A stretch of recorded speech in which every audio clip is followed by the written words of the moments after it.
Welcome back to my channel. Please like, subscribe to the channel and turn on notifications to receive the latest notifications. Hope you enjoy listening to the story. Chapter 3. The Dominant Primordial Beast. The dominant primordial beast was strong in buck, and under the fierce conditions of trail life it grew and grew. Yet it was a secret growth. His newborn cunning gave him poise and control. He was too busy adjusting himself to the new life to feel at ease, and not only did he not pick fights, but he avoided them whenever possible. A certain deliberateness characterized his attitude.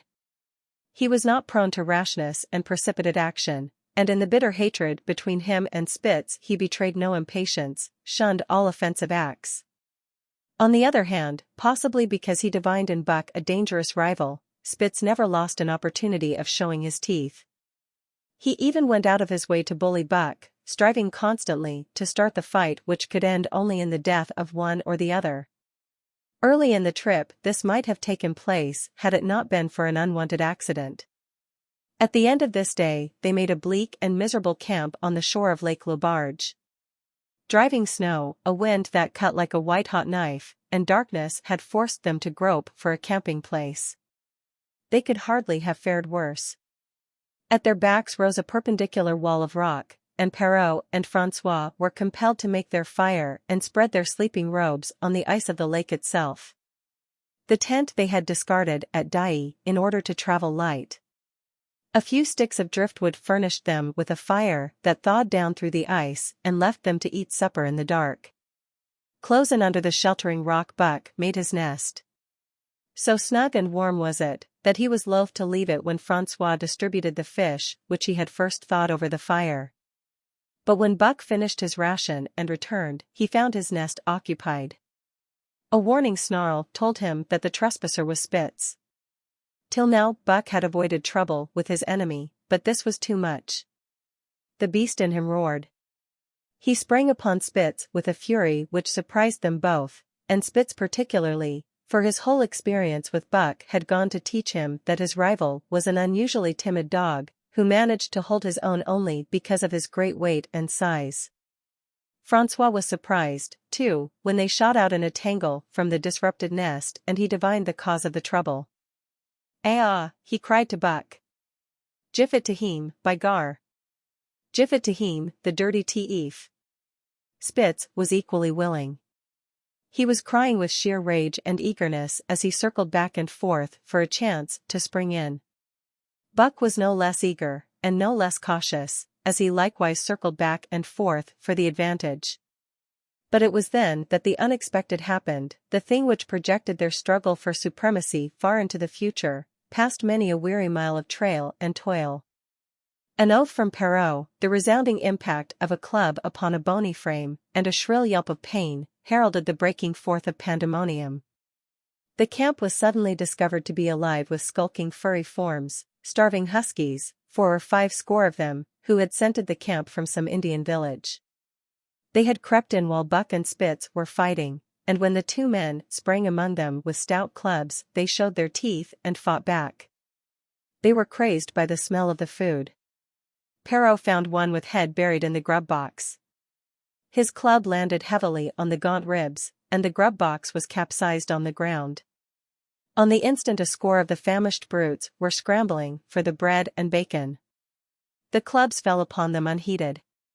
They yelped and howled under the rain of blows, but struggled none the less madly till the last crumb had been devoured. In the meantime the astonished teen dogs had burst out of their nests only to be set upon by the fierce invaders.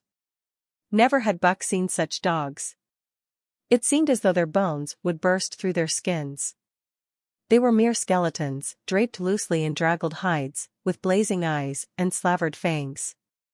But the hunger madness made them terrifying, irresistible. There was no opposing them. The teen dogs were swept back against the cliff at the first onset. Buck was beset by 3 huskies, and in a trice his head and shoulders were ripped and slashed. The din was frightful. Billy was crying as usual. Dave and Sol-Lex, dripping blood from a score of wounds, were fighting bravely side by side. Joe was snapping like a demon. Once, his teeth closed on the foreleg of a husky, and he crunched down through the bone.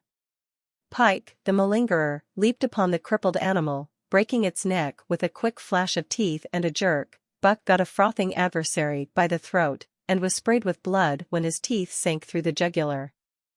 The warm taste of it in his mouth goaded him to greater fierceness. He flung himself upon another, and at the same time felt teeth sink into his own throat.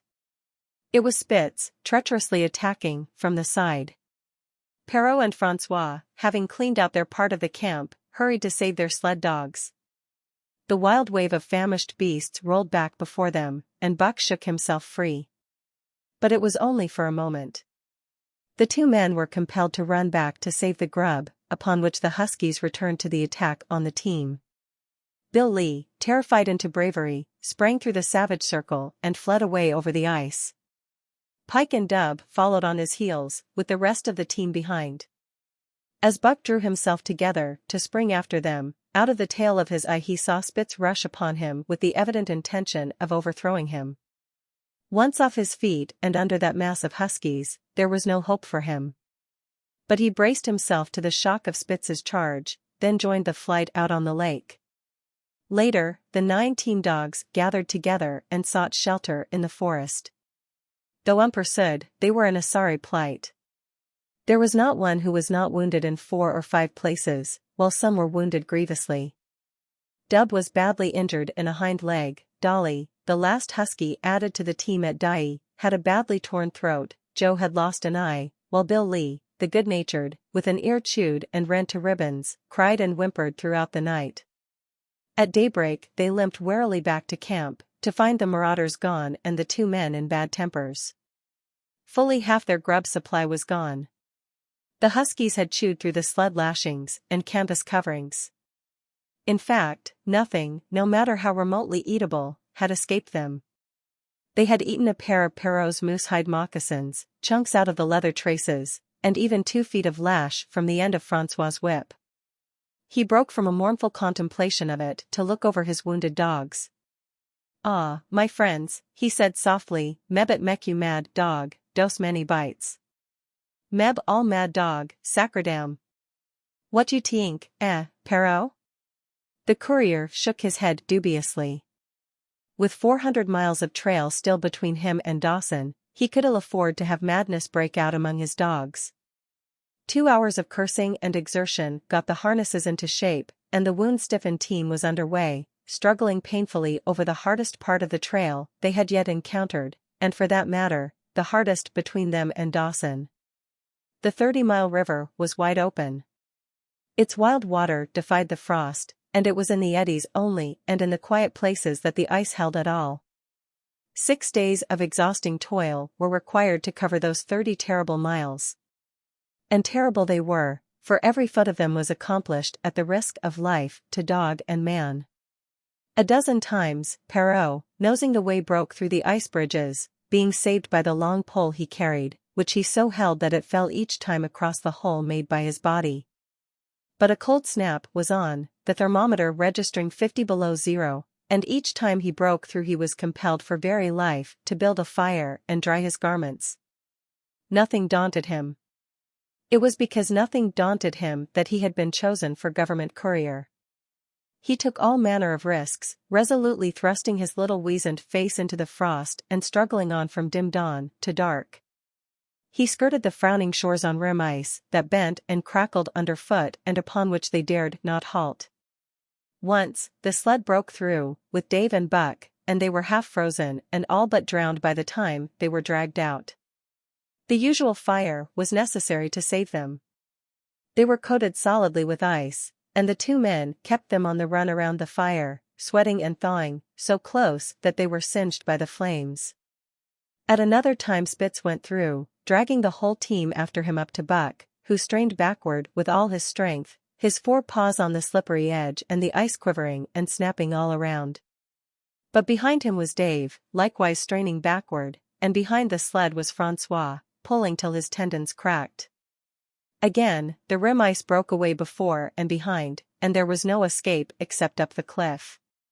Perrault scaled it by a miracle, while Francois prayed for just that miracle, and with every thong and sled lashing and the last bit of harness rove into a long rope, the dogs were hoisted, one by one, to the cliff crest. Francois came up last, after the sled and load. Then came the search for a place to descend, which descent was ultimately made by the aid of the rope, and night found them back on the river with a quarter of a mile to the day's credit. By the time they made the Hootalinqua and good ice, Buck was played out. The rest of the dogs were in like condition, but Perrault, to make up lost time, pushed them late and early. The first day they covered 35 miles to the Big Salmon, the next day 35 more to the Little Salmon, the third day 40 miles, which brought them well up toward the Five Fingers. Buck's feet were not so compact and hard as the feet of the huskies. His had softened during the many generations since the day his last wild ancestor was tamed by a cave dweller or river man. All day long he limped in agony, and camp once made, lay down like a dead dog. Hungry as he was, he would not move to receive his ration of fish, which Francois had to bring to him. Also, the dog driver rubbed Buck's feet for half an hour each night after supper, and sacrificed the tops of his own moccasins to make 4 moccasins for Buck. This was a great relief, and Buck caused even the weazened face of Perrault to twist itself into a grin one morning, when Francois forgot the moccasins and Buck lay on his back, his 4 feet waving appealingly in the air, and refused to budge without them. Later his feet grew hard to the trail, and the worn-out footgear was thrown away. At the Pelly one morning, as they were harnessing up, Dolly, who had never been conspicuous for anything, went suddenly mad. She announced her condition by a long, heartbreaking wolf howl that sent every dog bristling with fear, then sprang straight for Buck. He had never seen a dog go mad, nor did he have any reason to fear madness, yet he knew that here was horror, and fled away from it in a panic. Straight away he raced, with Dolly, panting and frothing, one leap behind, nor could she gain on him, so great was his terror, nor could he leave her, so great was her madness. He plunged through the wooded breast of the island, flew down to the lower end, crossed a back channel filled with rough ice to another island, gained a third island, curved back to the main river, and in desperation started to cross it. And all the time, though he did not look, he could hear her snarling just one leap behind. Francois called to him a quarter of a mile away, and he doubled back, still one leap ahead, gasping painfully for air and putting all his faith in that Francois would save him. The dog driver held the axe poised in his hand, and as Buck shot past him the axe crashed down upon Mad Dolly's head. Buck staggered over against the sled, exhausted, sobbing for breath, helpless. This was Spitz's opportunity. He sprang upon Buck, and twice his teeth sank into his unresisting foe and ripped and tore the flesh to the bone. Then Francois's lash descended, and Buck had the satisfaction of watching Spitz receive the worst whipping as yet administered to any of the teams. "One devil, dat Spitz," remarked Perrault. "Some damn day heem kill dat Buck." "Dat Buck 2 devils," was Francois's rejoinder.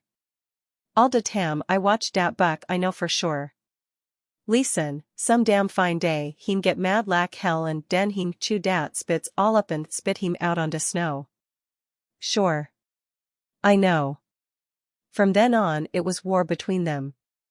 Spitz, as lead dog and acknowledged master of the team, felt his supremacy threatened by the strange Southland dog. And strange Buck was to him, for of the many Southland dogs he had known, not one had shown up worthily in camp and on trail. They were all too soft, dying under the toil, the frost, and starvation. Buck was the exception. He alone endured and prospered, matching the husky in strength, savagery, and cunning. Then he was a masterful dog, and what made him dangerous was the fact that the club of the man in the red sweater had knocked all blind pluck and rashness out of his desire for mastery. He was preeminently cunning, and could bide his time with a patience that was nothing less than primitive. It was inevitable that the clash for leadership should come. Buck wanted it. He wanted it because it was his nature, because he had been gripped tight by that nameless, incomprehensible pride of the trail and trace, that pride which holds dogs in the toil to the last gasp, which lures them to die joyfully in the harness, and breaks their hearts if they are cut out of the harness. This was the pride of Dave as wheel dog, of Sol-leks as he pulled with all his strength, the pride that laid hold of them at break of camp, transforming them from sour and sullen brutes into straining, eager, ambitious creatures, the pride that spurred them on all day and dropped them at pitch of camp at night, letting them fall back into gloomy unrest and uncontent. This was the pride that bore up Spitz and made him thrash the sled dogs who blundered and shirked in the traces or hid away at harness-up time in the morning. Likewise, it was this pride that made him fear Buck as a possible lead dog. And this was Buck's pride, too. He openly threatened the other's leadership. He came between him and the shirks he should have punished. And he did it deliberately. One night there was a heavy snowfall, and in the morning Pike, the malingerer, did not appear. He was securely hidden in his nest under a foot of snow. Francois called him and sought him in vain. Spitz was wild with wrath. He raged through the camp, smelling and digging in every likely place, snarling so frightfully that Pike heard and shivered in his hiding place. But when he was at last unearthed, and Spitz flew at him to punish him, Buck flew, with equal rage, in between. So unexpected was it, and so shrewdly managed, that Spitz was hurled backward and off his feet. Pike, who had been trembling abjectly, took heart at this open mutiny, and sprang upon his overthrown leader. Buck, to whom fair play was a forgotten code, likewise sprang upon Spitz. But Francois, chuckling at the incident while unswerving in the administration of justice, brought his lash down upon Buck with all his might. This failed to drive Buck from his prostrate rival, and the butt of the whip was brought into play. Half stunned by the blow, Buck was knocked backward and the lash laid upon him again and again, while Spitz soundly punished the many times offending Pike. In the days that followed, as Dawson grew closer and closer, Buck still continued to interfere between Spitz and the culprits, but he did it craftily. When Francois was not around, with the covert mutiny of Buck, a general insubordination sprang up and increased. Dave and Sol-Leks were unaffected, but the rest of the team went from bad to worse. Things no longer went right.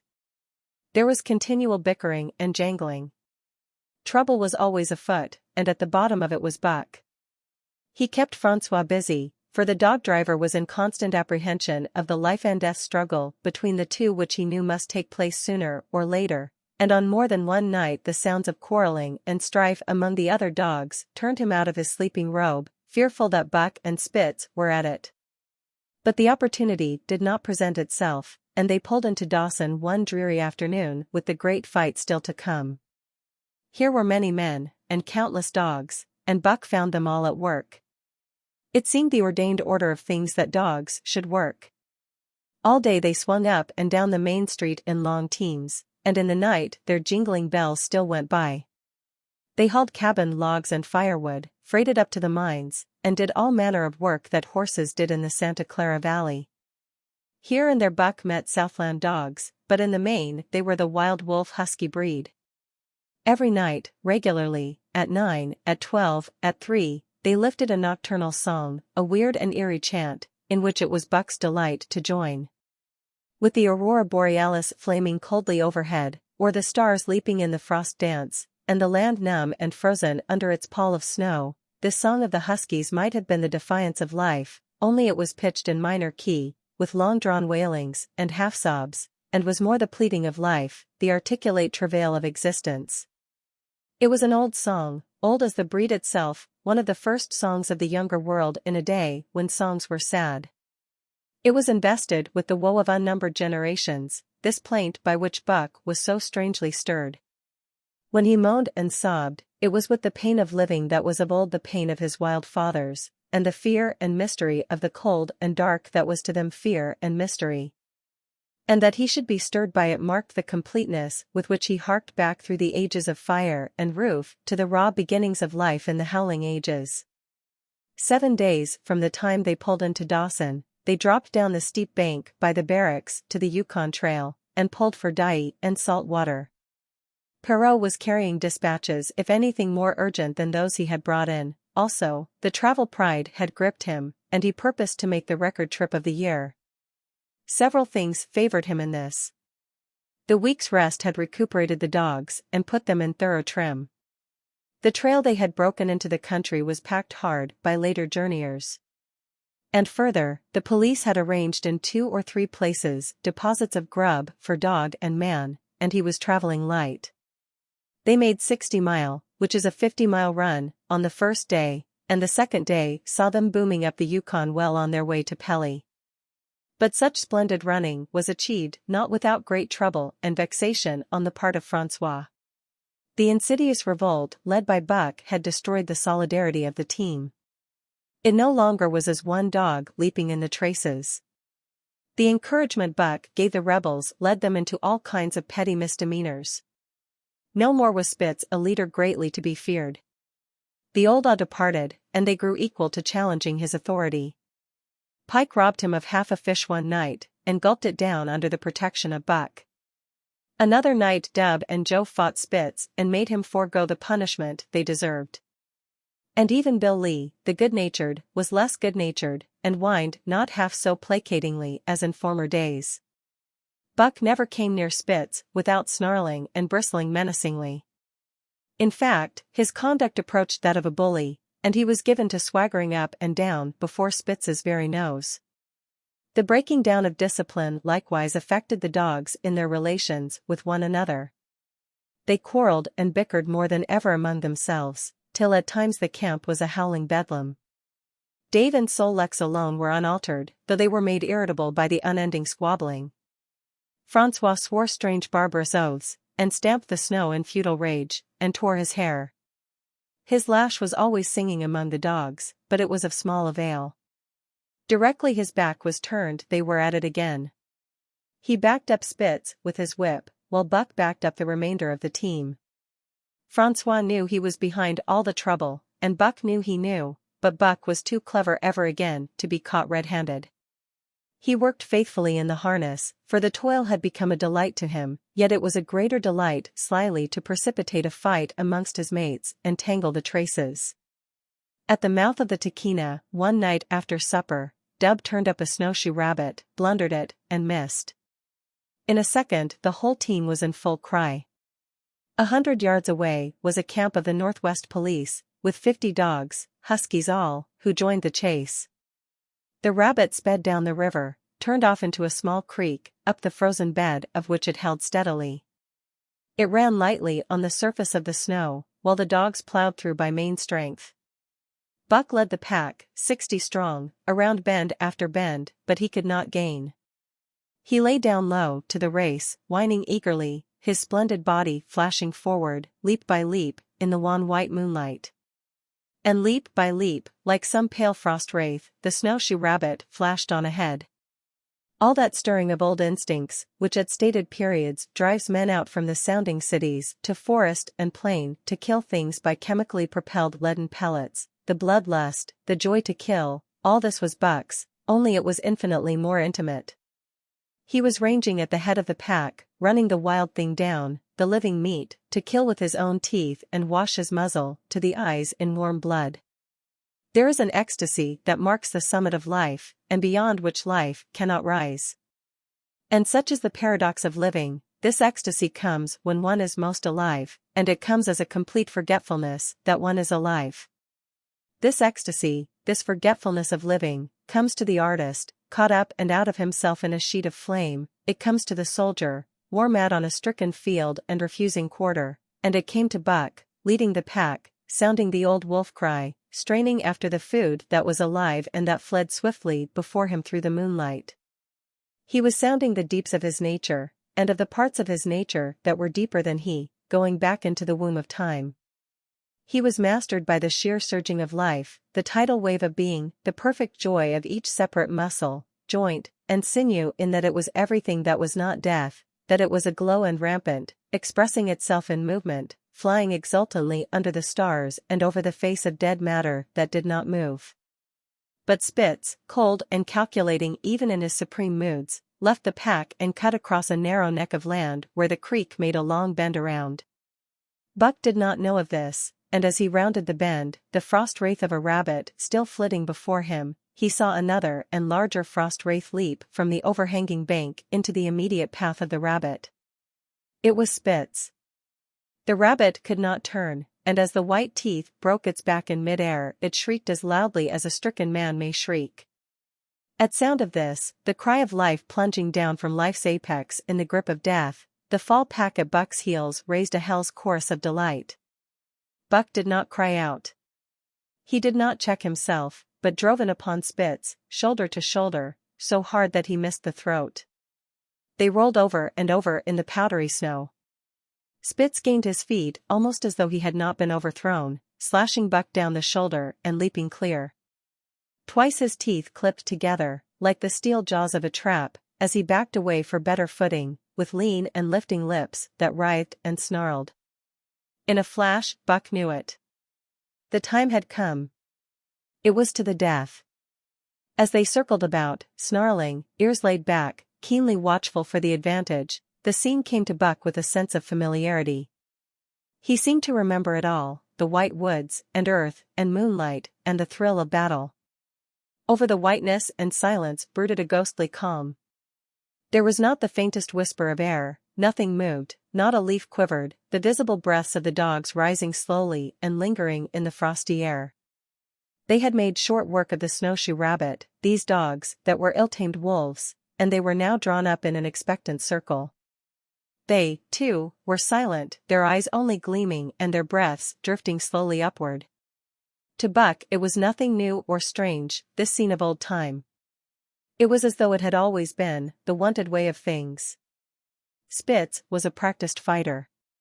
From Spitzbergen through the Arctic, and across Canada and the Barrens, he had held his own with all manner of dogs and achieved to mastery over them. Bitter rage was his, but never blind rage. Impassioned to rend and destroy, he never forgot that his enemy was in like passion to rend and destroy. He never rushed till he was prepared to receive a rush, never attacked till he had first defended that attack. In vain Buck strove to sink his teeth in the neck of the big white dog. Wherever his fangs struck for the softer flesh, they were countered by the fangs of Spitz. Fang clashed fang, and lips were cut and bleeding, but Buck could not penetrate his enemy's guard. Then he warmed up and enveloped Spitz in a whirlwind of rushes. Time and time again he tried for the snow-white throat, where life bubbled near to the surface, and each time and every time Spitz slashed him and got away. Then Buck took to rushing, as though for the throat, when, suddenly drawing back his head and curving in from the side, he would drive his shoulder at the shoulder of Spitz, as a ram by which to overthrow him. But instead, Buck's shoulder was slashed down each time as Spitz leaped lightly away. Spitz was untouched, while Buck was streaming with blood and panting hard. The fight was growing desperate. And all the while the silent and wolfish circle waited to finish off whichever dog went down. As Buck grew winded, Spitz took to rushing, and he kept him staggering for footing. Once Buck went over, and the whole circle of 60 dogs started up, but he recovered himself, almost in mid-air, and the circle sank down again and waited. But Buck possessed a quality that made for greatness, imagination. He fought by instinct, but he could fight by head as well. He rushed, as though attempting the old shoulder trick, but at the last instant swept low to the snow and in. His teeth closed on Spitz's left foreleg. There was a crunch of breaking bone, and the white dog faced him on 3 legs. Thrice he tried to knock him over, then repeated the trick and broke the right foreleg. Despite the pain and helplessness, Spitz struggled madly to keep up. He saw the silent circle, with gleaming eyes, lolling tongues, and silvery breaths drifting upward, closing in upon him as he had seen similar circles close in upon beaten antagonists in the past. Only this time he was the one who was beaten. There was no hope for him. Buck was inexorable. Mercy was a thing reserved for gentler climes. He maneuvered for the final rush. The circle had tightened till he could feel the breaths of the huskies on his flanks. He could see them, beyond Spitz and to either side, half crouching for the spring, their eyes fixed upon him. A pause seemed to fall. Every animal was motionless as though turned to stone. Only Spitz quivered and bristled as he staggered back and forth, snarling with horrible menace, as though to frighten off impending death. Then Buck sprang in and out, but while he was in, shoulder had at last squarely met shoulder. The dark circle became a dot on the moon-flooded snow as Spitz disappeared from view. Buck stood and looked on, the successful champion, the dominant primordial beast who had made his kill and found it good.